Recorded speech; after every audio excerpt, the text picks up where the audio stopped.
आप सभी का स्वागत है एक बार फिर से प्राचीन भारतीय इतिहास के क्लास में। प्राचीन भारतीय इतिहास के अंदर ये छठा क्लास है जिसके अंतर्गत हम लोग बौद्ध धर्म के बारे में संपूर्ण जानकारी को प्राप्त करने वाले हैं। बौद्ध धर्म से संबंधित जितने भी महत्वपूर्ण घटना है, जितने भी फैक्ट है, उन सभी को इस वीडियो में कवर किया गया है ताकि अगर आप कोई भी एग्जाम देते हैं तो आपका जो क्वेश्चन है इस वीडियो से बाहर नहीं पूछेगा। आपको ये जो क्लास चल रही है धार्मिक आंदोलन के अंतर्गत चल रही है। धार्मिक आंदोलन के अंतर्गत जो पहली क्लास आई थी जैन धर्म के ऊपर था, उसके बाद आज हम लोग दूसरी क्लास कर रहे हैं धार्मिक आंदोलन में और वह है बौद्ध धर्म। इसमें एक और क्लास बच जाएगा, जो अगला वीडियो आएगा वह आपको वैष्णव धर्म और शैव धर्म के ऊपर होगा। तो चलिए हम जानते हैं आज हम लोग बौद्ध धर्म के बारे में जितने भी महत्वपूर्ण फैक्ट है। तो यहाँ पे आप देख सकते हैं कि बौद्ध धर्म के अंतर्गत हम लोग आज क्या क्या पढ़ने वाले हैं। तो यहाँ पे A to Z जानकारी हम लोग यहाँ पे देखेंगे बौद्ध धर्म के बारे में। जैसे यहाँ पे आप लोग देख सकते हैं कौन कौन से टॉपिक को हम लोग इसमें कवर करने वाले हैं। तो चलिए हम वीडियो को शुरू करते हैं। सबसे पहले जानते हैं ये बौद्ध धर्म क्या था। तो बौद्ध धर्म के बारे में अगर बात की जाए कि यह बौद्ध धर्म कैसे शुरू हुआ था, कब शुरू हुआ था और क्यों हुआ था, तो इसके पीछे कारण जो है हम लोग पिछले क्लास में भी जाना था। जब हम लोग धार्मिक आंदोलन के कारण पढ़ रहे थे तो वहाँ पे देखे थे कि 600 BC में यानी 6ठी शताब्दी ईसा पूर्व में क्या हुआ था कि उस समय वैदिक काल चल रहा था और वैदिक काल में वैदिक धर्म था। तो वैदिक धर्म में क्या हुआ था कि बहुत सारे बदलाव हुए थे जो लोगों के हित में नहीं था। और बदलाव की अगर बात करें तो वह बदलाव था वह आपके वर्ण व्यवस्था में जटिलता आ गई थी। यानी जो वर्ण व्यवस्था था वह जन्म के आधार पर हो गया था, जो बहुत खराब था व्यवस्था उस समय का। उसके बाद महिलाओं और शूद्र में अधिकारों में कमी आ गई थी। यज्ञ और कर्म कांड जो है बहुत बढ़ गया था, बलि प्रथा बढ़ गया था, साम्राज्यवाद का विस्तार हो रहा था। और इसी सब जटिलता के कारण जो है नए नए धर्मों का उदय हुआ था, जिसमें जैन धर्म हुआ, बौद्ध धर्म हुआ, भागवत धर्म हुआ, शैव धर्म हुआ, बहुत सारे धर्म उदय हुए थे। लेकिन जो उसमें फेमस हुए जैन धर्म, बौद्ध धर्म फेमस हुए, भागवत धर्म फेमस हुआ। तो उन्हीं सब धर्मों के बारे में हम लोग पढ़ रहे थे। तो जैन धर्म के बारे में तो हम लोग पिछले क्लास में जान लिया था। तो चलिए हम आज कवर करते हैं बौद्ध धर्म को। बौद्ध धर्म के बारे में बात करें तो बौद्ध धर्म की स्थापना किए थे गौतम बुद्ध ने। ये जो गौतम बुद्ध है यहाँ पे आप फोटो में देख सकते हैं, यही आपके गौतम बुद्ध है। लेकिन ये गौतम बुद्ध शुरू में नहीं थे, यानी इनका जो नाम था बचपन में वह हुआ करता था सिद्धार्थ। ये जो सिद्धार्थ नाम का लड़का था ये जो है बहुत जो है प्रभावित हुआ था समाज के चक्र को देखकर। तो वहाँ से जो है ये गृह त्याग कर दिए थे। और जब इनको ज्ञान की प्राप्ति हो गई थी तो ज्ञान प्राप्ति के बाद ही ये बुद्ध कहलाए थे, इसलिए इनका नाम यहाँ पे गौतम बुद्ध है। तो इन्हीं के द्वारा ही बौद्ध धर्म की स्थापना हुई थी। इसमें जो एक वर्ड मिल रहा होगा बुद्ध, बुद्ध का अर्थ होता है प्रकाशम, यानी ज्ञान की प्राप्ति। ज्ञान की प्राप्ति जब इनको हो गई थी इसलिए आपको ये बुद्ध कहलाए। प्रकाशम यानी ज्ञान की प्राप्ति, तो इन्हीं के आधार पर इनको जो है लाइट ऑफ एशिया कहा जाता है, यानी एशिया का ज्योतिर्पुंज। क्योंकि एशिया भर में इन्होंने जो है ज्ञान प्राप्त करके लोगों को उपदेश दिया था कि दुख से छुटकारा कैसे प्राप्त कर सकते हैं। इन्हीं सब के बारे में जो है उपदेश दिया था, इसलिए इनको लाइट ऑफ एशिया कहा जाता है। और लाइट ऑफ एशिया एक बुक भी आई थी जो इनके जीवन पर आधारित पुस्तक है। और उस पुस्तक के जो रचनाकार थे वह थे एडविन आर्नोल्ड। तो यहाँ पे इनके बारे में बौद्ध धर्म के बारे में थोड़ा जाने। अब जो इनके मुख्य संस्थापक है गौतम बुद्ध, चलिए हम इनके जीवनी के बारे में यहाँ पे बात करते हैं। इनके जीवन परिचय को जो है देखते हैं शुरू से। गौतम बुद्ध की अगर बात की जाए तो गौतम बुद्ध का जन्म हुआ था 563 ईसा पूर्व में। लेकिन इनका जब जन्म हुआ था तो उस समय इनका नाम हुआ करता था सिद्धार्थ, यानी इनका बचपन का नाम सिद्धार्थ था। जब इनको ज्ञान की प्राप्ति हुआ तब ये जाकर कहलाए बुद्ध। लेकिन ये बुद्ध जब हुआ तो बाद में ये गौतम बुद्ध बने, क्योंकि इनका जो जन्म हुआ था वह जो कुल में हुआ था उसको गोत्र या आपको गौतमी कहा जाता था। तो गौतमी या गोत्र कुल में इनका जन्म हुआ था, इसलिए इनका नाम जो है गौतम बुद्ध पड़ा था। तो यहाँ पे सिद्धार्थ के नाम से ही हम शुरू करते हैं। तो सिद्धार्थ का जन्म हुआ था 563 ईसा पूर्व में, यानी 563 BC में। इनका जन्म कहाँ हुआ था? तो इनका जन्म हुआ था लुम्बिनी वन में, कपिल वस्तु में। ये जो लुम्बिनी वन है वर्तमान पड़ता है नेपाल में। नेपाल में एक जिला है रुक्मदेही जिला। तो रुक्मदेही जिला के लुम्बिनी वन यानी नेपाल में इनका जन्म हुआ था। रुक्मदेही अभिलेख एक सुने होंगे, जो अशोक का जो अभिलेख है वह यहीं से प्राप्त हुआ है, नेपाल से, जिसके बारे में हम आगे बात करेंगे। इनके पिता थे सुदोधन। जो सुदोधन थे वह कपिल वस्तु के शासक थे। अब यहाँ पे यह बात स्पष्ट होता है कि जो सिद्धार्थ जो जन्म लिए थे एक आपको राजकुल परिवार में, यानी एक क्षत्रिय कुल में जन्म लिए थे। यानी जो सिद्धार्थ थे वह क्षत्रिय कुल के थे। यहाँ पे इनके माता थी महामाया देवी, यानी महामाया देवी ने ही सिद्धार्थ को जन्म दिया था। लेकिन जन्म देने के बाद एक सप्ताह के अंदर ही महामाया देवी की मृत्यु हो गई थी, जो एक बहुत दुखद घटना थी। जब इनका मृत्यु हो गया था तो उसके बाद यहाँ पे सिद्धार्थ को जो लालन पोषण किया था वह इनकी मौसी ने की थी। उनकी मौसी का नाम था गौतमी प्रजापति। इन्हीं के द्वारा यहाँ पे सिद्धार्थ को लालन पालन किया गया था, इनको बड़ा किया गया था। जब ये बड़ा हुए 16 वर्ष तक, तो 16 वर्ष की आयु में यशोधरा नाम के लड़की से इनका शादी हो जाता है और शादी के बाद इनका एक पुत्र होता है जिनका नाम है राहुल। तो यहाँ पे याद रखिएगा, यशोधरा या आपको सिद्धार्थ यानी गौतम बुद्ध के बेटे का नाम था राहुल। तो यहाँ पे शादी के बाद ये सामाजिक जीवन यानी गृहस्थ जीवन जीने लगे थे। वहाँ पे जब गृहस्थ जीवन जीने लगे तो समाज में बहुत सारे घटना देखे, ऐसे ऐसे वहाँ पे घटना देखे जिससे इनको दुख बहुत पहुँचा और इन्हीं दुखों से छुटकारा पाने के लिए ही इन्होंने गृह त्याग किया, यानी घर को छोड़ दिया। तो 29 वर्ष की आयु में जो है इन्होंने गृह त्याग कर दिया था, ज्ञान की प्राप्ति हेतु वे चले गए थे। और ये जो घर छोड़ने की जो घटना है वह जाना जाता है महाभिनिष्क्रमण के नाम से।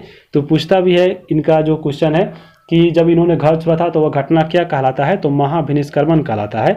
तो 29 वर्ष की आयु में इन्होंने घर को छोड़ दिया था और घर जब छोड़ा उसके बाद, घर छोड़ने के बाद ये जब चले गए जंगल की तरफ ज्ञान की प्राप्ति की खोज में, तो उनके साथ सारथी था जो चन्ना था और उसके साथ एक घोड़ा था जिनका नाम था कंथक। तो ये सब भी गए। जब यहाँ पे इन्होंने शुरू में जब घर छोड़ के गए तो इनके शुरू में एक गुरु मिले, वह थे अलार कलाम। अलार कलाम इनके प्रारंभिक गुरु कहे जाते हैं और ये अलार कलाम सांख्य दर्शन के आचार्य थे। यहाँ से भी इन्होंने कुछ ज्ञान प्राप्त किया। फिर आगे चलकर इनसे जब नहीं मिला ज्ञान की प्राप्ति तो आगे गए। फिर यहाँ पे 6 वर्ष की कठिन तपस्या के बाद, यानी 29 वर्ष में तो ये घर छोड़े थे और 6 वर्षों के बाद, 6 वर्षों के कठिन तपस्या के बाद इनको 35 वर्ष की आयु में जो है इनको ज्ञान की प्राप्ति होती है। और जो ज्ञान की प्राप्ति होती है वह होती है बोधगया में। बोधगया में को ही उस समय उर्वेला कहा जाता था। तो उर्वेला या बोधगया में जो है इनको ज्ञान की प्राप्ति हुई थी। जब ज्ञान की प्राप्ति हुई थी तो उस दिन का जो दिन था वह था वैशाख पूर्णिमा था। और जब ज्ञान की प्राप्ति हो गई तो ये आपको बुद्ध कहलाने लगे। तो यहीं से इनको बुद्ध कहा जाने लगा, जो बाद में गौतम बुद्ध हो गया। जब इनको ज्ञान की प्राप्ति हो गया तो यहाँ पे स्थल हम देख रहे थे, तो यहाँ पे देखिए ये गया या बोधगया भी कहा जा सकता है। यहाँ पे इनका जन्म हुआ था। निरंजना एक नदी था जो उस अपनी वर्तमान में फल्गु नाम से जाना जाता है। तो फल्गु नदी के तट पे इनको ज्ञान की प्राप्ति हुआ था और एक उस वहाँ पे एक वृक्ष था जिसका नाम था बोधि वृक्ष। ये जो बोधि वृक्ष आप देख रहे हैं, तो बोधि वृक्ष के निकट ही इनको, ये बोधि वृक्ष के नीचे ही इनको ज्ञान की प्राप्ति हुआ था। और ये जो घटना कहलाती है वह संबोधि के नाम से जाना जाता है। ये जो बोधि वृक्ष है, यह बोधि वृक्ष को किसने कटवाया था, ये भी क्वेश्चन पूछता है आपको। वह बोधि वृक्ष का नाम बताइए जिसको कटवाया था। वह था शशांक। तो शशांक नाम का एक व्यक्ति था और ये जो शशांक था, यहाँ पे जो ज्ञान की प्राप्ति हुई थी ये बोधि वृक्ष, या बोधि वृक्ष को है बाद में शशांक नामक शासक ने कटवा दिया था। तो ये भी याद रखिएगा। जब इनको ज्ञान की प्राप्ति हो गया तो इन्होंने जो प्रथम वर्ष बिताया था वह प्रथम वर्षावास कहा जाता है और वह था सारनाथ। सारनाथ में एक गुलगंध भी कुटी विहार है, यहीं पे इनका प्रथम वर्ष बीता था। अंतिम वर्ष की बात करें तो ये वैशाली में बिताए थे। वैशाली में एक है वेलुग्राम विहार, तो यहीं पे बिताए थे। ये प्रथम और अंतिम वर्षावास था। तो यहाँ से आप इसको याद रखिएगा। उसके बाद हम बात करें ऊपर, देखिए ज्ञान की प्राप्ति के बाद इनका एक शिष्य बना और शिष्य जो था वह था आनंद और उपाली। यहाँ पे आनंद का नाम बहुत इंपॉर्टेंट है क्योंकि आनंद जो था इन्हीं के कहने पे ही जो है बौद्ध संघ में भिक्षुणी यानी स्त्रियों को भी प्रवेश आपको उसमें शामिल किया गया था। तो आनंद का नाम भी यहाँ पे याद रखिएगा।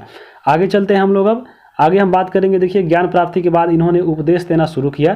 तो इनका जो प्रथम उपदेश था वह दिए थे सारनाथ में। बहुत बार क्वेश्चन पूछा गया है कि आपके गौतम बुद्ध का प्रथम उपदेश कहाँ दिया गया था, तो सारनाथ में दिया गया था। सारनाथ को ही ऋषि पतनम के नाम से जाना जाता है। और ये जो उपदेश दिए थे वो सबसे पहले अपने 5 साथियों को दिए थे। कौन कौन से 5 साथी थे जिसके बारे में हम आगे बात करेंगे, इसके जब हम लोग आगे डिटेल में कवर करेंगे।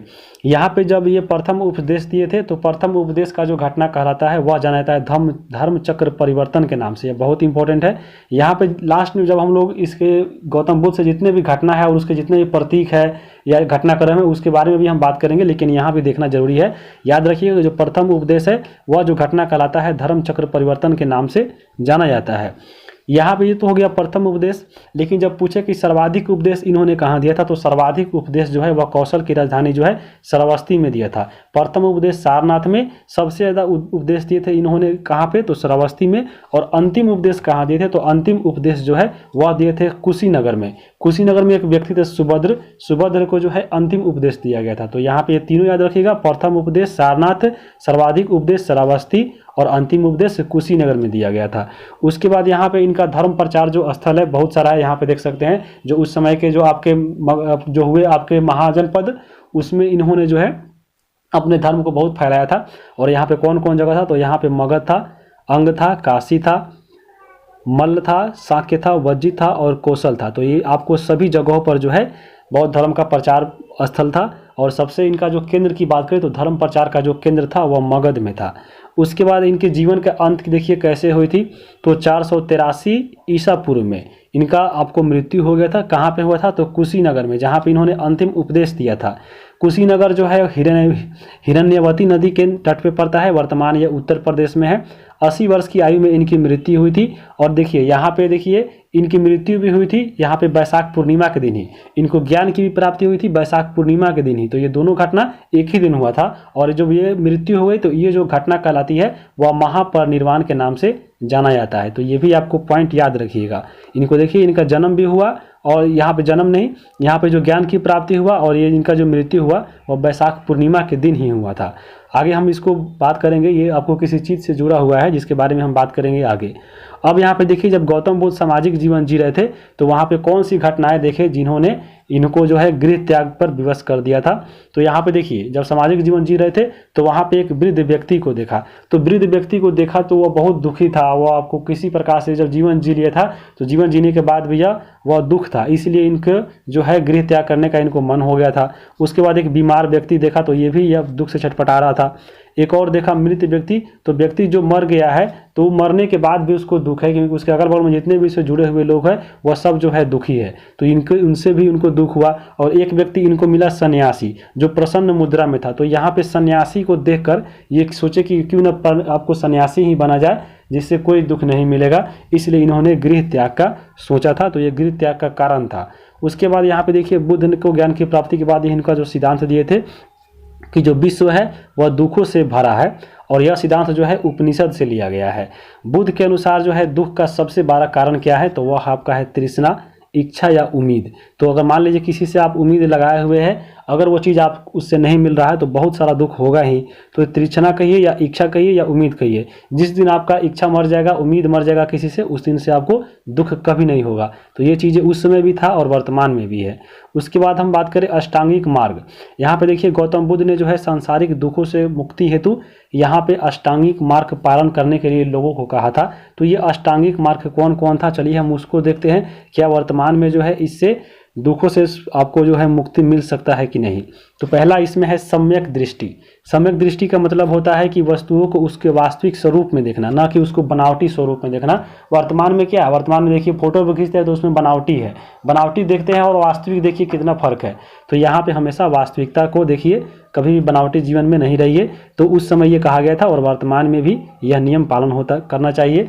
अगर हम बात करें आगे है सम्यक संकल्प, यानी भौतिक सुखों के प्रति आकर्षण का त्याग कर दिए। जैसे अभी वर्तमान में भौतिक सुख क्या है, आपको मान लीजिए एसी में देख रहे हैं सब कोई है, कपड़ा धोने के लिए आपको मशीन आ गया है, रोटी पकाने के लिए मशीन आ गया है। तो यहाँ पे देखिए उस सब जो है आपको इन भौतिक सुखों से जो है इसका जो आकर्षण है उसको त्यागना पड़ेगा, तभी आप जो है इसमें सांसारिक दुख से छूट आपको मुक्ति मिलेगा।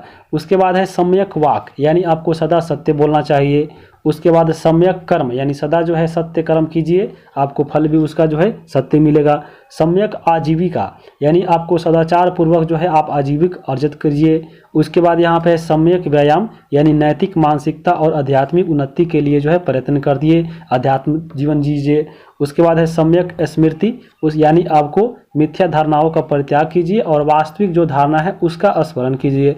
उसके बाद सम्यक समाधि, यानी मन की एकाग्रता कीजिए। तो इन जब अगर मान लीजिए 8 नियम को पालन अगर करिएगा तो गौतम बुद्ध के अनुसार आपको जो है संसार से दुखों से मुक्ति मिलने की संभावना रखती है। तो ये सब चीज़ें याद रखिएगा। इसके अलावा भी आपको 10 शील है या पंचशील सिद्धांत है आपको दिया गया था गौतम बुद्ध के द्वारा ही, तो जिसके बारे में भी हम आगे बात करेंगे। यहाँ पे देखिए इन 8 मार्गों का अनुसरण करने पर लक्ष्य यानी निर्वाण प्राप्त जो है वह होने की संभावना है। यहाँ पे जो निर्वाण है, यहाँ पे निर्वाण का अर्थ समझिए। निर्वाण का अर्थ जो है बिल्कुल मौत से नहीं है, जो कहता है कि यहाँ पे निर्वाण मतलब आत्म की, यानी आपको भगवान से मिल जाना, यानी आत्मा में लीन हो जाना, ये सब चीज़ें नहीं है। निर्वाण का मतलब होता है दीपक का बुझ जाना, यानी जीवन मरण के चक्र से मुक्ति मिल जाना। यानी जो है निर्वाण की जो प्राप्ति होगा वर्तमान जीवित काल में, जब जिंदा रहिएगा तभी आपको निर्वाण की प्राप्ति होगा। लेकिन जो है आपको जीवन मरण का कोई जो है उसमें, मान लीजिए अभी जो व्यक्ति जीवित है जिसको जो है निर्वाण की प्राप्ति नहीं है, मान लीजिए उसका मौत को सोचकर, यानी आगे आगे कैसा मौत होगा उसको सोचकर है, वर्तमान में डरे हुए है, बहुत दुख है। लेकिन जब आपको निर्वाण की प्राप्ति हो जाएगा तो जीवन मरण के चक्र से आपको जो है मुक्ति मिल जाएगा। कैसे भी मरे आपको उस समय फर्क नहीं पड़ेगा। लेकिन अभी वर्तमान में समझ लीजिए कि आपको बहुत फर्क पड़ रहा होगा कि हाँ हम कैसे मर जाए, बहुत सारा दुख होगा। तो ये सब चीज़ें निर्वाण की प्राप्ति नहीं है। लेकिन जब निर्वाण की प्राप्ति आपको हो जाएगा तो जीवन मरण के चक्र से आपको मुक्ति मिल जाएगा। उसके बाद हम बात करें, देखिए निर्वाण की जो प्राप्ति है वर्तमान जीवन काल में प्राप्त हो सकता है, लेकिन जो महापरिनिर्वाण है जो मृत्यु के बाद ही संभव है। तो ये भी चीज़ें याद रखिएगा। अब हम बात करते हैं आगे, यहाँ पे देखिए 10 सील, क्योंकि निर्वाण प्राप्ति को अगर हम सरल बनाने के लिए भगवान बुद्ध ने 10 सील यानी 10 सिद्धांतों का भी प्रतिपादन किया था। और वो क्या था, यहाँ पे देखिए निर्वाण को प्राप्ति करने के लोगों को बताया गया और आसान तरीका यहाँ पे बताया गया था, जो 10 सील के माध्यम यानी 10 सिद्धांतों के द्वारा बताया गया। और ये 10 सिद्धांत क्या था, उसमें पहला है अहिंसा नहीं कीजिए, उसके बाद अहिंसा का पालन करिए। यहाँ पे हिंसा होगा, यहाँ पे हिंसा नहीं करना या आपको अहिंसा कीजिए, तो यहाँ पे दोनों में एक काट दीजिए, यहाँ पे नहीं ही काट दीजिए। यानी यहाँ पे आपको अहिंसा नहीं करना चाहिए, यानी हिंसा नहीं करना चाहिए, अहिंसा कीजिए। उसके बाद यहाँ पे देखिए सत्य बोलना चाहिए, चोरी नहीं करना, पराये धन का जो है लोभ, यहाँ पे लोभ नहीं करना, नशे का सेवन नहीं करना, स्त्रियों से दूर रहना, दुराचार से दूर रहना, असमय भोजन नहीं करना, सुगंधित पदार्थ जो है अपने पास नहीं रखना, आभूषणों का त्याग करना। ये सब चीज़ें आप अगर करते हैं तो आपको जो है क्या होगा, आपका जो जीवन का जो लक्ष्य है यानी निर्वाण वो आपको पाने में आसानी मिलेगी। आगे हम बात करते हैं, देखिए बौद्ध दर्शन के जो है सिद्धांत कुछ है। तो यहाँ पे मूलतः 3 सिद्धांत माने जाते हैं। एक आपको है अनीश्वरवाद, दूसरा है अनात्मावाद, तीसरा है क्षणिकवाद। अनीश्वरवाद का मतलब क्या हुआ, जो अगर हम बात करें बौद्ध धर्म में तो बौद्ध धर्म में जो है ईश्वर की मान्यता नहीं है। उसके बाद हम बात करें अनात्मावाद, जो बौद्ध धर्म के लोग हैं वह आत्मा को भी नहीं मानते थे। एक है क्षणिकवाद, क्षणिकवाद का मतलब होता है कि कुछ भी अस्थायी नहीं है, जो भी चीज़ है वह आपको एक क्षण भर के लिए है, कुछ दिनों के बाद जो है वह एक परिवर्तनशील है, यानी आपको सभी चीज़ एक दूसरे में परिवर्तन हो जाएगा। कुछ भी जो है आपको संसार में है क्षणिक यानी कुछ देर के लिए है, अस्थायी कुछ भी नहीं है। तो ये जो है 3 सिद्धांत पे कार्य करता है आपको बौद्ध दर्शन, और इसी पे आपको बौद्ध दर्शन की रचना भी हुई थी। तो बौद्ध दर्शन के बारे में आइए हम यहाँ पे देख लेते हैं कौन कौन से दर्शन थे। जैसे आपको यहाँ पे देखिए, अगर पहला आपका है यहाँ पे थेरवाद। थेरवाद जो है इसमें सबसे प्राचीन संप्रदाय भी है एक। उसके बाद वह भाषिक है, माध्यमिक है जिसको शून्यवाद कहा जाता है, योगाक्षर है जिसको विज्ञानवाद और स्वतांत्रिक है। ये सब चीज़ें आपको बौद्ध दर्शन है, तो इसको भी याद रखिएगा। आगे हम बात करेंगे, अब देखिए बुद्ध के शिष्य, जब बुद्ध की ज्ञान की प्राप्ति हुई थी तो उसके बाद बुद्ध के जो है बहुत सारे शिष्य बने थे, शिष्या बनी थी। तो हम पहले बात करते हैं शिष्या की। शिष्या की बात करें तो पहला इसमें शिष्या है महाप्रजापति गौतमी। ऊपर हम लोग पढ़े हैं, जो इन्होंने अगर बात करें महाप्रजापति गौतमी की तो आपको ये गौतम बुद्ध की मौसी थी और ये प्रथम शिष्या बनी थी। महाप्रजापति गौतमी ने ही भगवान बुद्ध को जब बचपन में थे तो इनका लालन पोषण किया गया था। उसके बाद है यशोधरा। यशोधरा आपको मालूम होगा ये बुद्ध की पत्नी है। अगला है इसमें है नंदा। जो नंदा थी आपको महाप्रजापति गौतमी की ये पुत्री थी, यानी बुद्ध के आपको मौसी की बेटी हुई, यानी आपको ये बुद्ध की बहन थी। तो इन्होंने भी यहाँ पे शिष्य बने थे बुद्ध की। उसके बाद थी अम्रपाली। अम्रपाली की बात करें तो वो आपको वैशाली की रहने वाली थी। वैशाली की एक नगर वधु थी और वहाँ पे अम्रपाली वन भी बनाया था जो भगवान बुद्ध को के लिए समर्पित था। और ये जो आपको अम्रपाली थी आपको वैशाली में जो रहती थी, और यहाँ पे जो भगवान बुद्ध थे प्रत्येक 5 साल पे आपको अम्रपाली से यानी आपको वैशाली में जाते थे। तो ये इसको भी याद रखिएगा। उसके बाद एक थी विशाखा। विशाखा की बात करें तो अंग जो उस समय जनपद था उस समय उसमें भद्दिये ग्राम के श्रेष्ठ की ये पुत्री थी विशाखा। और इसके द्वारा विशाखा के द्वारा एक आपको पूर्वराम विहार का स्थापना किया गया था जो बुद्ध को प्रदान किया गया था। आगे हम बात करेंगे क्षेमा का। ये जो क्षेमा थी आपको बिंबिसार की पत्नी थी और ये भी बुद्ध की शिष्या थी। आगे हम बात करेंगे मल्लिका। मल्लिका की बात करें तो ये कौशल नरेश प्रसेनजित की पुत्री थी और मल्लिका जो थी ये भी भगवान बुद्ध की शिष्या थी। समावती की बात करें तो ये कौशाम्बी के जो नरेश से वत्सराज उदायीन उनकी ये पत्नी थी और ये भी बुद्ध की शिष्या थी। तो बुद्ध की शिष्या ये सब के बारे में याद रखिएगा, आपके ऑप्शन के द्वारा पूछ सकता है। अब हम यहाँ पे बात करते हैं, देखिए कुछ विशेष चीज़ आपको भगवान बुद्ध से जुड़ा हुआ। तो महात्मा बुद्ध का जो जन्म की बात करें, ज्ञान की प्राप्ति की अगर हम बात करें या महापरिनिर्वाण की बात करें यानी इनकी मृत्यु की बात करें, देखिए यहाँ पे जन्म, मृत्यु और अब ज्ञान की प्राप्ति, ये जो तीनों चीज़ हुआ था आपको वैशाख पूर्णिमा के दिन ही हुआ था।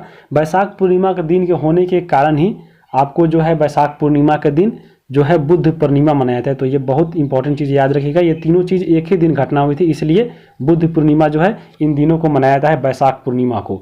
तो यहाँ पे ये चीज़ याद रखिएगा। एक और चीज़ जुड़ा हुआ है बुद्ध पूर्णिमा से जो बहुत इंपॉर्टेंट है, क्योंकि यहाँ पे देखिए जो प्रथम परमाणु सफल परीक्षण हुआ था 18 मई 1974 को पोखरण में, तो यहाँ पे ये जो चीज़ हुई थी वो भी आपको बुद्ध पूर्णिमा के दिन ही हुई थी, इसलिए इस मिशन का नाम आपको बुद्धा स्माइलिंग रखा गया था। तो ये भी चीज़ जुड़ा हुआ है आपको बुद्ध पूर्णिमा से। तो बुद्ध पूर्णिमा से जो है आपको 3 चीज़ें और एक आपका ये 4 चीज़ें याद रखिएगा, ये जो आपको 18 मई 1974 वाला। आगे हम बात करेंगे गौतम बुद्ध का सर्वाधिक उपदेश हम देखे हैं कि कौशल की राजधानी श्रावस्ती में हुआ था। यहाँ पे देखिए अगला है आनंद कौन था, तो आनंद आप बताए हैं कि आपको ये गौतम बुद्ध का परम शिष्य था और इसका सबसे बड़ा योगदान यही रहा कि आपको ये स्त्रियों को ये संघ में सदस्यता देने में, इन्हीं के कहने पर ही सदस्यता दिया गया था।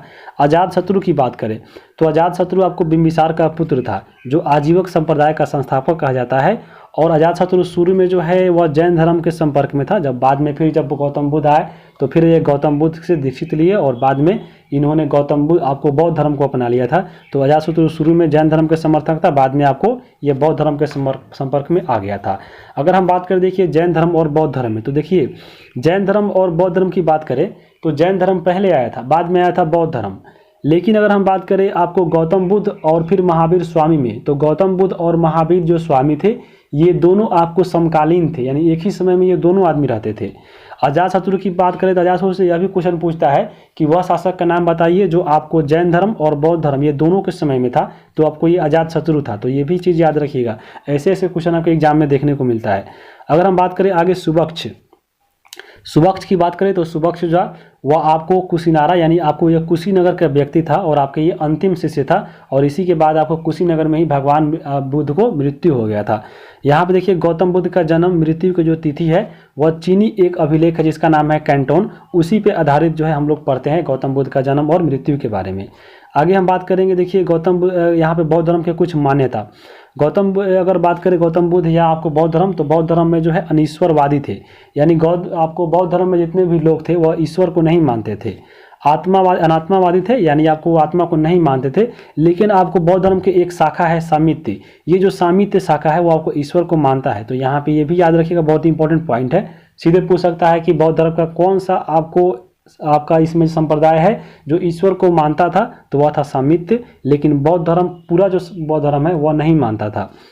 अगर हम बात करें पुनर्जन्म में, तो पुनर्जन्म में जो है इनका मान्यता रखता था, इनका कहने का अनुसार यह था बौद्ध धर्म के लोगों का कि पुनर्जन्म होता है। आगे हम बात करेंगे त्रिरत्न। यहाँ पे देखिए आपको निर्वाण प्राप्ति हेतु त्रिरत्न की भी व्यवस्था थी, और त्रिरत्न में क्या क्या था, तो बुद्ध धम्म और संघ, और इसी बुद्ध धम्म और संघ से ही आपको एक मंत्र बनाया गया था बौद्ध धर्म में, जिसको बुलाता है बुद्धम शरणम गच्छामि, धम्मम शरणम गच्छामि और संघम शरणम गच्छामि। तो ये त्रिरत्न के ही द्वारा बना हुआ है। तो आपको त्रिरत्न याद रखते हैं तो आपको वहाँ पे इसका जो मंत्र है वो भी याद हो जाएगा। उसके बाद यहाँ पे देखिए एक क्वेश्चन पूछता है कि आपको बौद्ध संगति कौन सा विवादास्पद है, तो यहाँ पे 5वां, ऐसे आपको 4 ही पढ़ना पड़ता है। जो 5वां माना जाता है वह आपको इसमें विवाद वाला माना जाता है। तो यहाँ पे ये भी चीज़ें याद रखिएगा। अब हम बात करेंगे देखिए बुद्ध के अनुयायी थे। अब जब हम आगे पढ़ेंगे बौद्ध संघ, तो बौद्ध संघ में ही आपको ये बुद्ध अनुयायी मिलेंगे जो आपको बौद्ध धर्म को अपनाए हुए थे। तो इसमें अनुयायी जो थे आपको 2 प्रकार से थे, एक आपके थे भिक्षुक और दूसरे थे उपासक। भिक्षुक वह कहलाते थे जो बौद्ध धर्म के प्रचार के लिए जो है उन्होंने संन्यास ले लिया था आपको सभी चीज़ों से, तो वह कहलाते थे भिक्षुक। जबकि उपासक की अगर हम बात करें तो उपासक में ऐसा था कि जो व्यक्ति था, मान लीजिए कोई व्यक्ति है अगर वह बौद्ध धर्म में अपनाना चाहता है तो वह गृहस्थ जीवन जीते हुए बौद्ध धर्म अपनाने वाले को उपासक कहा जाता है। जबकि जो भिक्षु था वह आपको गृहस्थ जीवन नहीं जीता था, वह पूरा त्याग करके यानी पूरा संन्यास करके बौद्ध धर्म के प्रचार में लग जाता था, तो वह था भिक्षुक। लेकिन गृहस्थ जीवन के साथ आपको बौद्ध धर्म अपनाना वह था उपासक। तो ये चीज़ें दोनों में याद रखिएगा। आगे यहाँ पे देखिए, यहाँ पे हम बताए हैं ऊपर कि यहाँ पे देखिए बौद्ध धर्म का जो उच्चारण मंत्र था बुद्धम शरणम गच्छामि, धम्मम शरणम गच्छामि और संघम शरणम गच्छामि, और यहाँ पे बुद्धम, धम्मम और संघम ये तीनों ही आपको त्रिरत्न था। आगे हम बात करेंगे भगवान बुद्ध ने सर्वप्रथम तपस्या यहाँ पे की थी, तो उर्वेला में की थी। उर्वेला में ही इन्होंने आपको 5 साधक मिले थे, जो 5 इनके आपको गौतम बुद्ध के साधक मिले थे, साथी मिले थे। कौंडिन्य था, वप्पा, भादिया, उसके बाद देखिए महानामा और असागी, ये जो 5 साथी थे ये इनके साधक थे। और बाद में इनको सबसे पहले जो अगर हम बात करें, सबसे पहले सारनाथ में जो भगवान बुद्ध के द्वारा उपदेश दिया गया था, इन्हीं पांचों को दिया गया था। लेकिन ये पांचों अगर मिले थे तो उर्वेला में ही ये आपको ये मिले थे। तो उर्वेला का मतलब क्या हुआ, यानी बोध गया। ये बोध गया में ही मिले थे, लेकिन इनको ज्ञान की प्राप्ति आपको जो अगर हम बात करें तो भगवान बुद्ध को ज्ञान की प्राप्ति के बाद सारनाथ में इनको ज्ञान दिया गया था। तो ये भी चीज़ें याद रखिएगा। आगे हम बात करेंगे बौद्ध धर्म के सर्वाधिक प्रचार किस राज्य में हुआ था, तो आपको ये कौशल राज्य में हुआ था। अगला आपका है यहाँ पे बुद्ध ने सर्वाधिक उपदेश कहाँ दिए थे, तो कौशल की राजधानी श्रावस्ती में दिए थे। और श्रावस्ती से आपको एक इंपॉर्टेंट पॉइंट याद रखिएगा कि श्रावस्ती का ही एक व्यक्ति था जो आपको एक डाकू था जिसका नाम था अंगुलीमाल डाकू। अंगुलीमाल डाकू को जो ज्ञान की प्राप्ति दिए थे भगवान बुद्ध ने, वह श्रावस्ती में ही दिए थे, क्योंकि वह श्रावस्ती का ही रहने वाला था अंगुलीमाल डाकू। तो यहाँ पे याद रखिएगा। जबकि यहाँ पे देखिए प्रथम उपदेश दिए थे सारनाथ में। बुद्ध ने सबसे अधिक समय कौशल राज्य में बिताया था, और वो आपके 21 वर्ष, याद रखिएगा। सबसे ज़्यादा यहाँ पे इन्होंने समय जो है आपको कौशल राज्य में बिताया है।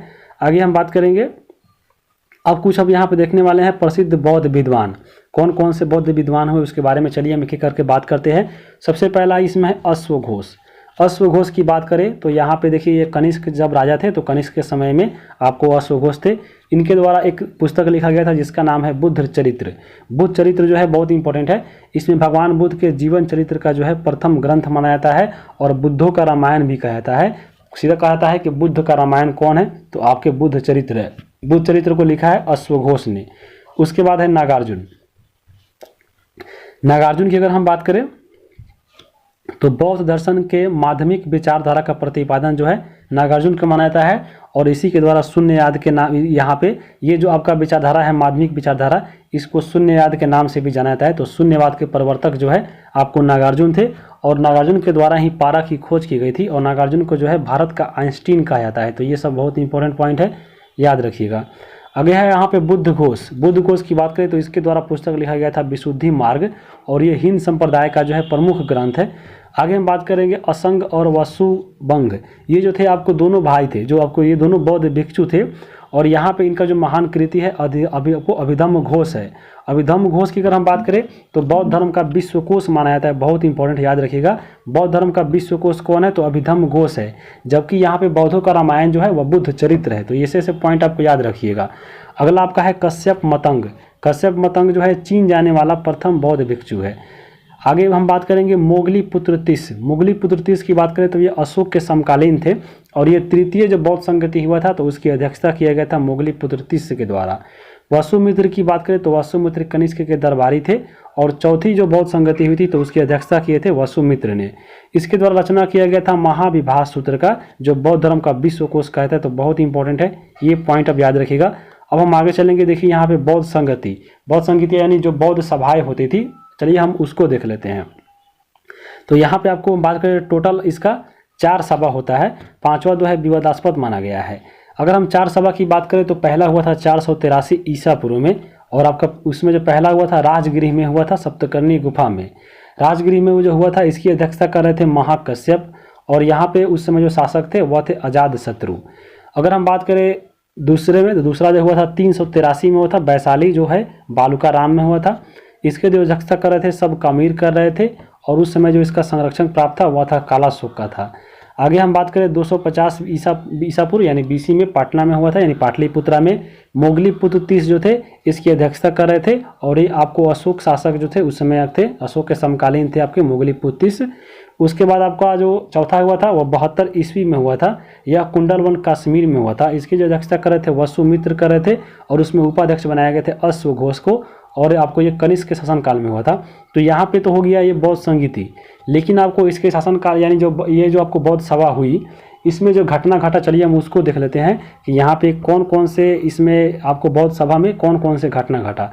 तो यहाँ पे देखिए प्रथम की अगर हम बात करें, जो प्रथम आपको हुआ था राजगृह में, उसमें क्या हुआ था, तो बुद्ध के उपदेशों का संकलन किया गया था, और आनंद के द्वारा सूत पिटक और विनय पिटक का संकलन हुआ था।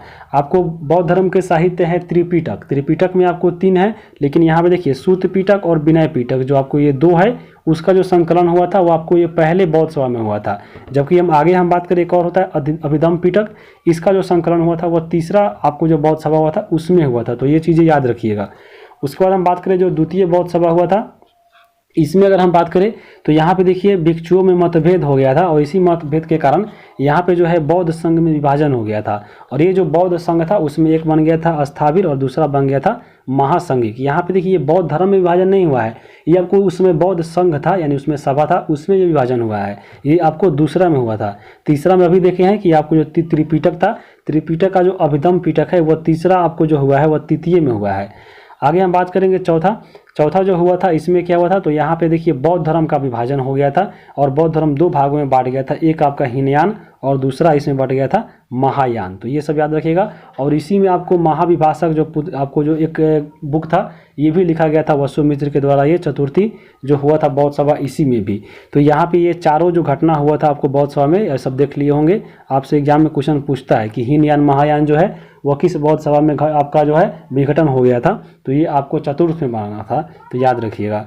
आगे हम बात करेंगे, यहाँ पे देखिए त्रिपिटक हम लोग देख रहे थे। यहाँ पे त्रिपिटक की बात करें तो ये बौद्ध धर्म का प्राचीनतम साहित्य है। यहाँ पे देखिए विनय पिटक और सूत पिटक ये जो है आपको पहले बौद्ध सभा में जो है ये दोनों जो है आपको बट गया था, ये अब ये संकलन किया गया था। तो विनय पिटक जो है आपको सबसे छोटा त्रिपिटक है और ये इसमें अगर हम बात करें तो इसमें जितने भगवान बुद्ध के संघ के नियम थे ये यहाँ पे इसमें रखा गया है। सूत पिटक की बात करें तो सूत पिटक आपको सबसे बड़ा है और इसमें बुद्ध के उपदेशों का संकलन किया गया है।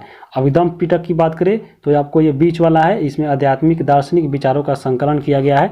तो ये था आपका त्रिपिटक। त्रिपिटक से याद रखिएगा ये दोनों की अगर हम बात करें तो पहले आपको बौद्ध सभा में और यहाँ पे अभिधम्म पिटक की बात करें तो ये तीसरे में संकलन हुआ था। तो ये इन तीनों चीज़ों को याद रखिएगा। और ये आपका जो सूत पिटक है यानी जो सबसे इसमें बड़ा है, सूत पिटक को प्रारंभिक बौद्ध धर्म का इंसाइक्लोपीडिया भी कहा जाता है, जिसमें बुद्धों का जो है भगवान बुद्ध के उपदेशों का संकलन किया गया है। अब यहाँ पे देखिए बौद्ध धर्म का यहाँ पे विभाजन हम देखे हैं कि यहाँ पे आपका जो चौथा बौद्ध सभा हुआ था इसमें बौद्ध धर्म का विभाजन हो गया था। तो चलिए हम यहाँ पे विभाजन जो हुआ था दो भागों में, एक बट गया था हीनयान में और दूसरा था यहाँ पे महायान में। तो इन दोनों के बीच में अंतर क्या था, चलिए हम इसको देख लेते हैं। अगर हम बात करें हीनयान का तो हीनयान में यह व्यक्तिवादी धर्म अर्थात यहाँ पे इसमें यह व्यवस्था था कि प्रत्येक व्यक्ति को अपने प्रयत्न से मोक्ष प्राप्त करनी चाहिए, ये कहना था आपको हीनयान का। जबकि महायान का कहना था कि यह आपको समस्तवादी धर्म है जिसमें जो है इसका उद्देश्य था कि समस्त मानव जाति का कल्याण करना है। उसके बाद हीनयान का एक मूल मंत्र था वह था अपदीपो भव, ये भी याद रखिएगा। उसके बाद हम बात करें हीनयान में तो हीनयान जो लोग थे वह गौतम बुद्ध को जो है महापुरुष मानते थे, देवता नहीं।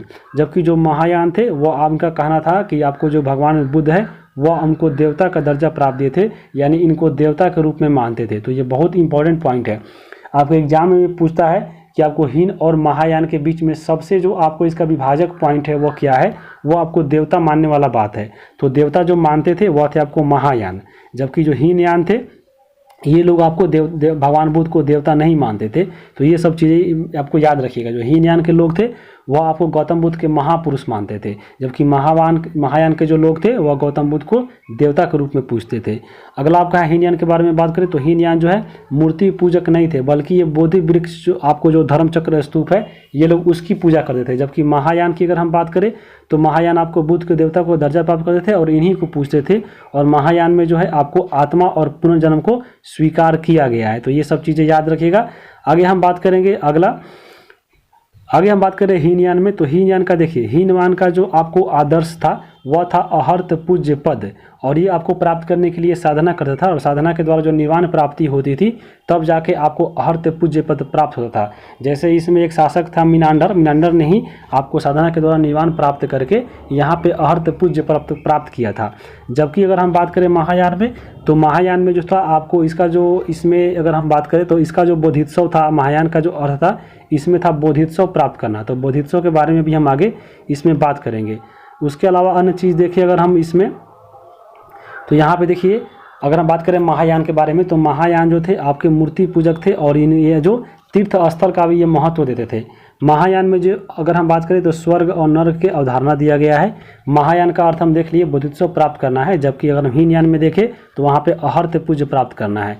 उसके बाद हम बात करें महायान में देखिए महायान के जो ग्रंथ है तो यहाँ पे संस्कृत भाषा में लिखा गया है, जबकि हीनयान का जो ग्रंथ था वो आपको पाली भाषा में लिखा गया था।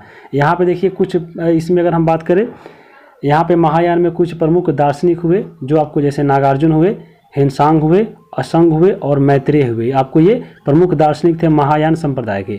जबकि हीनयान की अगर हम बात करें तो हीनयान में देखिए आपको वसुबंधु थे, कुमारलाल थे और इत्सिंग थे। और यहाँ पे कुछ प्रमुख साहित्य की अगर हम बात कर ले आपको हीनयान का, तो यहाँ पे देखिए विशुद्धिमग्ग है, अवदान है और आपके 10 शतक है। तो ये सब चीज़ें थोड़ा थोड़ा आपको याद रखना है इस बीच में। अब हम बात करते हैं देखिए महायान के बताए हैं कि महायान में जो है आपको इसमें शून्यवाद और विज्ञानवाद, इसके जो प्रवर्तक है नागार्जुन और यहाँ पे मैत्रेय नाथ। यहाँ पे देखिए ये जो चीज़ें पढ़ रहे थे हम लोग, प्रमुख दार्शनिक जो नागार्जुन थे वो आपको महायान को मानने वाले थे और ये मैत्रेय भी थे। और यहाँ पे इनके द्वारा शून्यवाद और विज्ञानवाद का जो है आपको प्रवर्तक माना जाता है इन दोनों को। तो बहुत इंपॉर्टेंट पॉइंट है, याद रखिएगा। ये इनका जो संबंध है शून्यवाद का या विज्ञानवाद का, इनका संबंध महायान से है। जबकि यहाँ पे हीनयान की अगर हम बात करें तो हीनयान में देखिए यहाँ पे वैभाषिक और स्वतांत्रिक जो आपके बौद्ध दर्शन है इनका संबंध आपको हीनयान से है। तो ये दोनों चीज़ें आपको याद रखिएगा। उसके बाद हम बात करें देखिए कनिष्क जो है हर्षवर्धन महायान शाखा के पोषक शासक थे। तो ये भी पूछता है कि आपको जो ये कनिष्क थे वह किसके मानते थे, तो आपको ये महायान को मानता था। आगे हम बात करेंगे बोधित्सव के बारे में। तो देखिए बोधोत्सव की जो अवधारणा है वह महायान शाखा से हुआ है और यहाँ पे कुल 4 बोधित्सव का वर्णन है।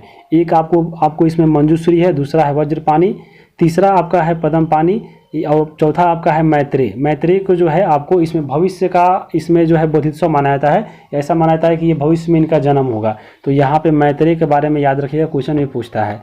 आगे हम बात करेंगे। अब यहाँ पे देखिए बौद्ध धर्म से कुछ जुड़े हुए स्थल जो है वो उसको हम देख लेते हैं। सबसे पहले इसमें स्थल है लुम्बिनी।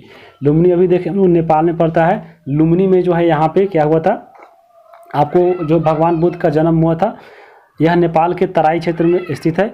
महामाया ने यहाँ पे साल वृक्ष के नीचे भगवान बुद्ध को यानी सिद्धार्थ को जन्म दिए थे 563 ईसा पूर्व में। अशोक के जो लुम्बिनी अभिलेख है आपको लुम्बिनी से ही प्राप्त होता है। अगर हम बात करें लुम्बिनी के, तो लुम्बिनी स्थान को लुम्बिनी नाम से भी जाना जाता है और इसको कपिलवस्तु भी कहा जाता है। वर्तमान यह नेपाल में पड़ता है। उसके बाद हम बात करें कपिलवस्तु। यहाँ पे देखिए वो कपिलवस्तु नहीं था, ये आपका कपिलवस्तु है। कपिलवस्तु की बात करो तो यह पड़ता है यूपी में। यूपी के सिद्धार्थनगर जिला में आपको पिपरावा नामक स्थल है, वहीं पे आपको कपिलवस्तु की पहचान की गई है। वर्तमान में कपिलवस्तु शाक्य गणराज्य की राजधानी थी, जहाँ के शासक थे गौतम बुद्ध और गौतम बुद्ध के पिता थे सुदर्शन। तो यहीं के इनके आपको ये शासक हुआ करते थे। और याद रखिएगा यह नगर जो है कपिल मुनि कुटी के स्थल पर बसा हुआ था। यह नगर राप्ती नदी की सहायक नदी और रोहिणी नदी के तट पे ये बसा हुआ है। तो दोनों चीज़ें याद रखिएगा। जबकि हम लोग ऊपर देखे थे कपिलवस्तु नेपाल में, तो वो चीज़ें यहाँ पे गलत थी, तो ये चीज़ें याद रखिएगा। आगे हम बात करेंगे श्रावस्ती की। श्रावस्ती की अगर हम बात करें तो श्रावस्ती जो है कोसल महाजनपद की राजधानी थी।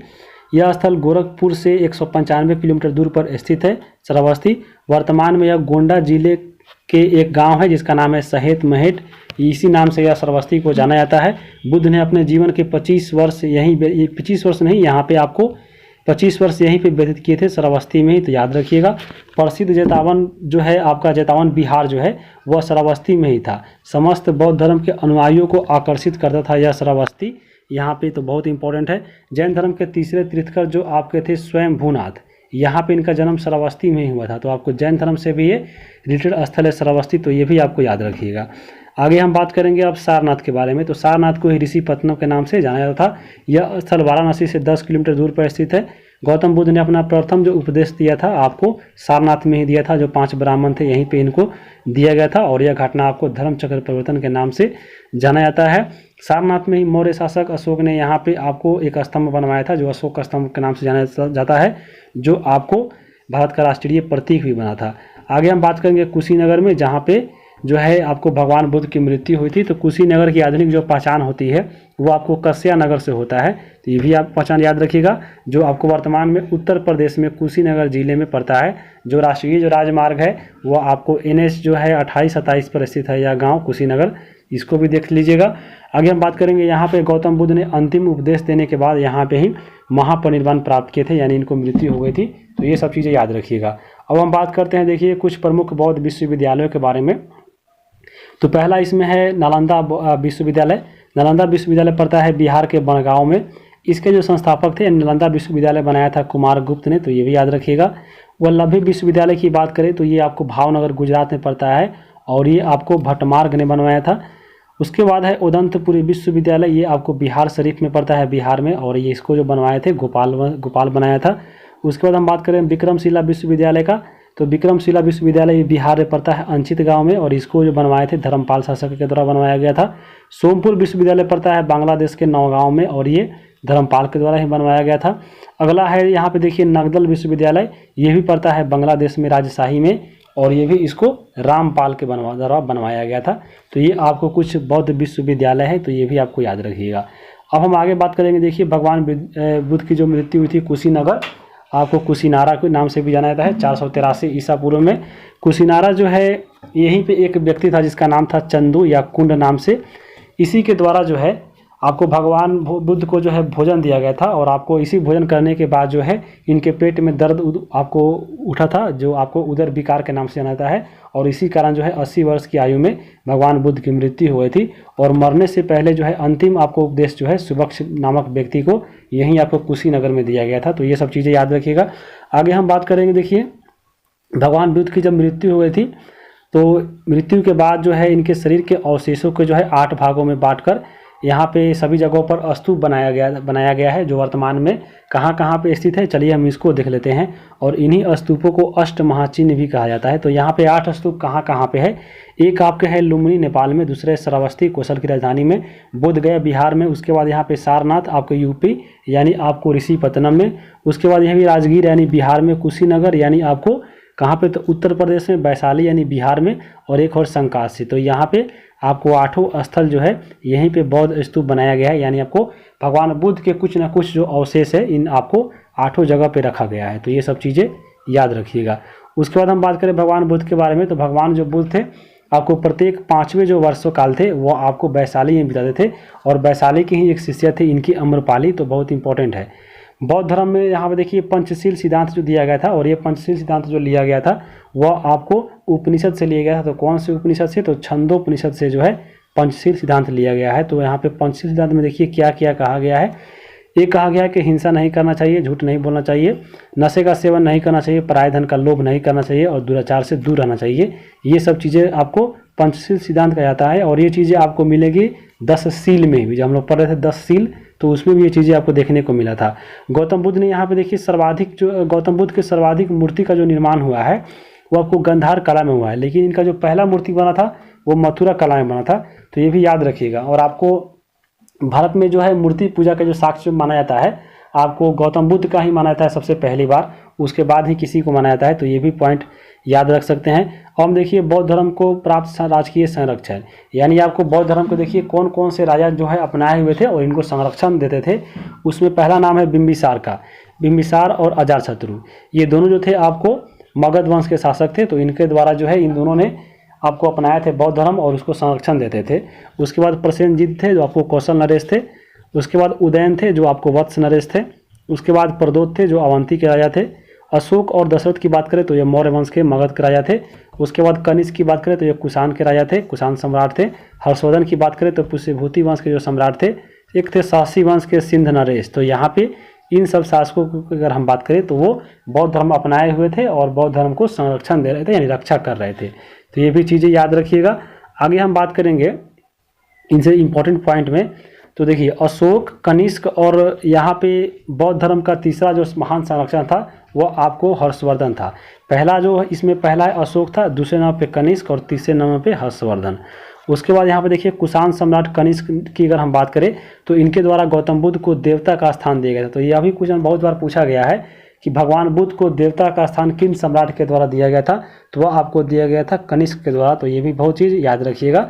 आगे हम चलते हैं, आगे हम बात करेंगे बौद्ध संघ के बारे में। यहाँ पे बौद्ध संघ हुआ करता था। तो बौद्ध संघ की बात करें तो इसकी स्थापना किया था गौतम बुद्ध के द्वारा, और ये जो है गणतांत्रिक व्यवस्था पे इसको स्थापना किया गया था, यानी आपको इसमें लोगों की जो है भागीदारी हुआ करती थी। यहाँ पे बौद्ध संघ में जुड़ने के लिए अगर हम बात करें तो आयु सीमा 15 वर्ष होना चाहिए।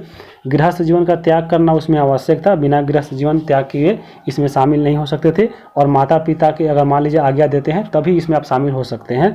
उसके बाद यहाँ पे देखिए किन किन लोगों को जो है बौद्ध संघ में शामिल नहीं किया जाना था। तो मान लीजिए कोई व्यक्ति शारीरिक विकलांग है तो उसको शामिल नहीं करना है, कोई व्यक्ति ऋणी है तो उसको भी शामिल नहीं करना है, सैनिक को नहीं शामिल करना है और दास को नहीं शामिल करना है, और कोई व्यक्ति अगर अस्वस्थ है तो उसको भी शामिल नहीं करना है। ये सब आपको चीज़ें याद रखनी है। अब हम बात करेंगे संघ के बारे में। तो यहाँ पे बौद्ध संघ में जो है आपको कोई चीज़ पर प्रस्ताव रखा जाता था तो उस प्रस्ताव को जो है वृत्ति या नति नाम से जाना जाता था। तो याद रखिएगा, यानी जो प्रस्ताव था उस समय वो आपको वृत्ति या नति कहा जाता था। अगर हम बात करें, मान लीजिए जो है बहुमत से अगर मान लीजिए वह प्रस्ताव या वृत्ति पास हो गया तो उसको भूख स्कीम कहा जाता था। तो ये भी पॉइंट याद रखिएगा।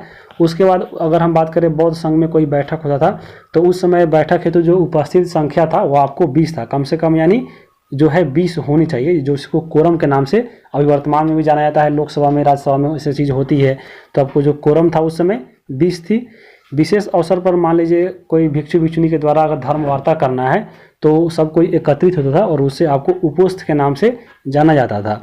गृहस्थ जीवन, मान लीजिए कोई व्यक्ति अगर त्याग कर रहा है तो गृहस्थ जीवन त्यागना जो है प्रवज्य के नाम से जाना जाता था। तो ये भी चीज़ें याद रखिएगा। ये आपको बौद्ध संघ से कुछ जुड़े हुए पॉइंट थे और हम लोग ऊपर इसमें देखे हैं कि बौद्ध संघ के 2 उपासक थे, आपको एक उपासक और भिक्षुक थे, जिसके बारे में ऊपर हम देख लिए हैं। अब हम बात करेंगे, देखिए भगवान बुद्ध से घटना कुछ जुड़ा हुआ और उनके जो कुछ प्रतीक है। अगर हम बात करेंगे भगवान बुद्ध के गर्भ, यानी भगवान बुद्ध जब गर्भ में थे तो एक हाथी के प्रतीक से जो है उसको माना जाता है। जन्म जब लिए थे तो उनको कमल के प्रतीक से दिखाया जाता है।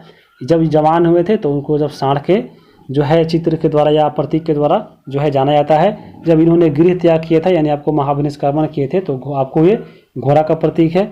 ज्ञान की प्राप्ति हुआ था तो संबोधि वाला घटनाक्रम, और यहाँ पे देखिए बोधि वृक्ष जो पीपल था उसके नीचे हुआ था तो यहाँ पे यह प्रतीक था। और बोधि वृक्ष को कटवाया किसने था? तो शशांक ने। उसके बाद हम बात करेंगे जब ये समृद्धि, जब यह विकास हुए तो ये शेर के नाम अब इनका प्रतीक बना। प्रथम जो यहाँ पे जब प्रवचन दिए थे, जब उपदेश दिए थे तो चक्र जो था यानी धर्म चक्र, ये इनका प्रतीक रहा। उसके बाद निर्वाण, जब निर्वाण हो गया यानी जब मृत्यु हुआ तो यहाँ पे इनको मृत्यु नहीं, जब इनको निर्वाण हो गया, जब आपको इनको जो मोक्ष की प्राप्ति हो गया तो यहाँ पे आपको पद चिन्ह, ये पद चिन्ह के चिन्ह से दिखाया जाता है। जब इनकी मृत्यु हो गया, आपको जब महापरिनिर्वाण की जो घटना होती है वह स्तूप के चिन्ह से जाना जाता है। तो ये सब चीज़ें जो कुछ घटना घटी थी बुद्ध से संबंधित और उसके प्रतीक है। अब हम चलिए कुछ महत्वपूर्ण तथ्य देखेंगे बुद्ध से जुड़े हुए। तो बुद्ध ने अपने प्रथम उपदेश जो आप या कोई भी उपदेश दिए थे यह आपको जनसाधारण की जो भाषा में यानी आपको पाली भाषा में दिया गया था। तो ये भी याद रखिएगा। उसके बाद हम बात करेंगे बंगाल के आपको यवन शासक थे, यहाँ पे शेष शासक नहीं, बंगाल के एक थे यवन शासक जो शशांक था, शशांक के द्वारा ही जो बोधि वृक्ष था पीपल को यहाँ पे कटवा दिया गया था। अगला यहाँ पे पॉइंट है बिंबिसार के शासनकाल में बौद्ध धर्म और जैन धर्म दोनों का उपदेश दिया गया था। तो याद रखिएगा बौद्ध धर्म और जैन धर्म दोनों के समय में कोई व्यक्ति था तो आपका बिंबिसार था और एक और था जिसका नाम था अजातशत्रु। तो वो भी पॉइंट याद रखिएगा। अगला हम देखेंगे गौतम बुद्ध ने अपनी मृत्यु के बाद बौद्ध संघ का नेतृत्व किसी को नहीं सौंपा था। यानी जब गौतम बुद्ध मरने वाले थे तो मरने के समय भी जो है यहाँ पे आपको जो बौद्ध संघ था उसका जो है अध्यक्ष किसी को नहीं बनाया था। बाद में अगर हम बात करें तो एक व्यक्ति था देवदत्त जो था आपको भगवान बुद्ध के जीवन काल में ही संघ का प्रमुख बनना चाहता था लेकिन नहीं बन पाया था। जातक कथा एक आपका साहित्य है बौद्ध साहित्य जिसमें बुद्ध पुनर्जन्म की कहानी लिखा गया है। बौद्ध धर्म से में जो है भविष्य का बोधित्सव किसे माना जाता है? तो बताए हैं आपको मैत्रेय को माना जाता है। तो बहुत इंपॉर्टेंट पॉइंट है, याद रखिएगा। मैत्रेय जो है वो आपको महायान संप्रदाय से रखता है और ये भविष्य का बोधित्सव इसको माना जाता है। बौद्ध धर्म के जो मूल आधार है वह 4 आर्य सत्य है। और ये 4 आर्य सत्य क्या थे? तो यहाँ पे देखिए बुद्ध ने सांसारिक दुखों को संबंध में 4 आर्य सत्य का उपदेश दिया था। और ये 4 उपदेश क्या था? एक था आपका दुख, दूसरा था दुख समुदाय, तीसरा था दुख निरोध और चौथा था दुख निरोधगामी प्रतिपदा। तो ये आपको 4 आर्य सत्य है जो बौद्ध धर्म में उल्लेखित है और ये आपको गौतम बुद्ध के द्वारा दिया गया था। अब हम कुछ देखने वाले हैं बौद्ध मठ को। बौद्ध मठ की अगर हम बात करें तो सबसे पहला इसमें है हेमिस मठ। हेमिस मठ की बात करें तो यह पड़ता कहाँ पे? तो आपके जम्मू कश्मीर लेह में पड़ता है। इसकी स्थापना हुई थी 1630 ईस्वी में और हेमिस मठ के कारण ही वहाँ पे 1 जून में जो है हेमी महोत्सव मनाया जाता है यहाँ पे। तो ये भी पॉइंट याद रखिएगा। आगे हम बात करेंगे, अगला आपका है ताबो मठ। ताबो मठ की अगर हम बात करें तो यह हिमाचल प्रदेश में पड़ता है और यहाँ पे इसको हिमाचल की अजंता कहा जाता है। इसकी स्थापना हुई थी 966 ईस्वी में और ये जो आपका ताबो मठ है वह स्पीति नदी के किनारे बसा हुआ है। उसके बाद हम बात करें रूमटेक मठ का। रूमटेक जो मठ है वो बौद्ध धर्म से संबंधित है और यहाँ पे यह गंगटोक सिक्किम में स्थित है। यहाँ पे धर्म चक्र का केंद्र यह माना जाता है और यह आपको राज्य का सबसे बड़ा मठ माना जाता है। तो ये भी इसको याद रखिएगा। आगे हम बात करेंगे बोधिमंडा मठ। बोधिमंडा की अगर हम बात करें तो यह आपको बिहार बोधगया में पड़ता है और महाबोधि मंदिर के नाम से यह प्रसिद्ध है, बोधि मंडा मठ। तो यहाँ पे आप गए होंगे तो आपको मालूम होगा। और यहीं बोध गया में जो आपको है भगवान बुद्ध को ज्ञान की प्राप्ति हुई थी। अगला आपका है थिकसे मठ। थिकसे जो मठ है वह लेह आपको जम्मू कश्मीर में पड़ता है। प्रत्येक वर्ष थिकसे महोत्सव मनाया जाता है यहाँ पे। अगला हम देखेंगे तवांग मठ। तवांग मठ की अगर हम बात करें तो यह अरुणाचल प्रदेश में पड़ता है। यह भारत का सबसे बड़ा आपको बौद्धिक मठ है, याद रखिएगा। और एशिया का दूसरा सबसे बड़ा है, भारत का सबसे बड़ा और एशिया का दूसरा सबसे बड़ा है। और ये जो तवांग मठ है वह बोमडीला जो दर्रा है अरुणाचल प्रदेश में, उसी के समीप में बसा हुआ है। आगे हम बात करते हैं एक और आपका मठ है नागमला मठ। ये जो मठ है आपको धर्मशाला हिमाचल प्रदेश में पड़ता है। और दलाई लामा का जो है आधिकारिक निवास आपको नामगलाई मठ ही माना जाता है। और तिब्बती बौद्ध का सर्वोच्च धर्म गुरु जो है आपको दलाई लामा है, तो इसको भी आपको याद रखिएगा। यह तिब्बत में पड़ता है। आगे तिब्बत में नहीं, ये आपको धर्मशाला हिमाचल प्रदेश में पड़ता है। आपको अगला यहाँ पे अगर हम बात करें, अगला जो है आपका एक पॉइंट याद रखिएगा कि यहाँ पे हम देख ही चुके हैं, लाइट ऑफ एशिया जो पुस्तक है आपको एडविन अर्नोल्ड के द्वारा लिखा गया है। अब हम बात करेंगे कुछ अन्य महत्वपूर्ण पॉइंट के बारे में। तो भारत में जो है मूर्ति पूजा का नींव जो है बौद्ध धर्म में रखी गई थी। सर्वप्रथम बुद्ध की प्रतिमाओं का ही पूजन किया गया था। आगे हम बात करेंगे बौद्ध धर्म में भिक्षुणी के रूप में स्त्रियों को प्रवेश जो है आपका जो अनुमति दिया गया था वह वैशाली में दिया गया था। सम्राट अशोक ने अपने पुत्र महेंद्र और पुत्री संघमित्रा को जो है बौद्ध धर्म के प्रचार हेतु श्रीलंका भेजा था। तो ये भी पॉइंट याद रखिएगा। आगे हम बात करेंगे विश्व का सबसे ऊंचा विश्व शांति स्तूप जो है वह बिहार के राजगीर में है। तो ये भी पॉइंट याद रखिएगा। आगे हम बात करेंगे बुद्ध के 80 उच्च फुट प्रतिमा जो है वो आपको बोध गया में है, जो जिसको जापानियों के द्वारा निर्मित किया गया है। तो याद रखिएगा। आगे हम बात करेंगे जैन और बौद्ध धर्म दोनों धर्म में आपको अगर हम बात करें तो आपको कर्म और पुनर्जन्म में विश्वास ये दोनों रखते हैं, यानी दोनों ये मान्यता जो है ये दोनों में आपको कॉमन है। आगे हम बात करेंगे बुद्ध की खड़ी प्रतिमा जो है कुषाण काल से जो है बनवाई गई थी। आगे हम बात करते हैं अगला आपका यहाँ पे एक और बहुत इंपॉर्टेंट पॉइंट है, और वह आपका है कि बौद्ध दर्शन के अनुसार कारण और कार्य के सिद्धांत को क्या माना जाता है, तो वह माना जाता है प्रतीत्य अस्मृतवाद। यहाँ पे एग्जाम में सीधा क्वेश्चन पूछा गया है, सीधा आपको देता है एक लाइन कि ये कारण और कार्य का जो आपका सिद्धांत है वह कहाँ से लिया गया है, तो आपको बौद्ध धर्म के से लिया गया है। और ये आपको प्रतीत्य अस्मृतवाद के नाम से जाना जाता है। तो यहाँ पे प्रतीत्य अस्मृतवाद क्या है, इसका मतलब यहाँ पे है कि संसार की सभी वस्तुएं किसी न किसी कारण से उत्पन्न हुई है, अर्थात सभी चीज़ें एक दूसरे पर निर्भर है। तो ये आपका मतलब होता है प्रतीत्य अस्मृतवाद का। तो यहाँ पे आगे हम चलते हैं। आगे अब देखेंगे हम लोग, देखिए बौद्ध धर्म और जैन धर्म में हम लोग चलिए तुलना करते हैं। सबसे पहले जानते हैं कि ये दोनों धर्मों में समानता क्या थी।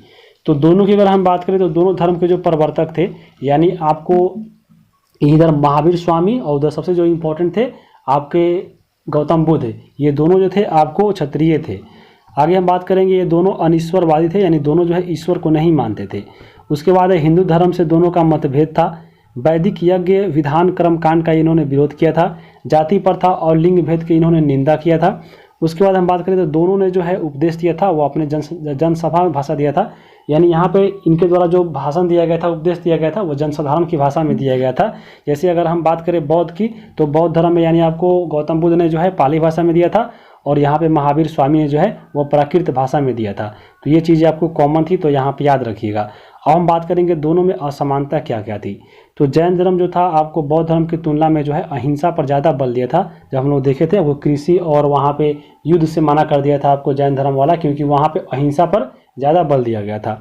आगे हम बात करेंगे, यहाँ पे देखिए जैन धर्म जो है आपको आत्मावादी था, यानी जैन धर्म जो था आपको आत्मा को मानता था, लेकिन जो बौद्ध धर्म है वह आपको आत्मा को नहीं मानता है, यानी बौद्ध धर्म आपको अनात्मावादी है, जबकि जैन धर्म आत्मावादी है। उसके बाद अब बात करें तो जैन धर्म में कठोर तपस्या का विधान था, जबकि बौद्ध धर्म में जो है मध्यम मार्ग अपनाना ही आपको इसमें बहुत इंपॉर्टेंट माना गया था। तो यहाँ पे मध्यम तपस्या विधान था, कहाँ पे, तो बौद्ध धर्म में, तो याद रखिएगा। आगे हम बात करेंगे जैन धर्म भारत में अगर हम बात करें तो जैन धर्म जो था आपको भारत के सीमा तक में ही आपको रहा, यानी भारत से बाहर नहीं फैला था। जबकि बौद्ध धर्म की बात करें तो विश्वव्यापी बन गया था, यानी बौद्ध धर्म देखिए जैसे श्रीलंका में भी आपको जो आपको अशोक का बेटा बेटी जो है वहाँ भी फैलाया था। उसके बाद आपको चीन में भी सबसे ज़्यादा बहुत सारा फैला था।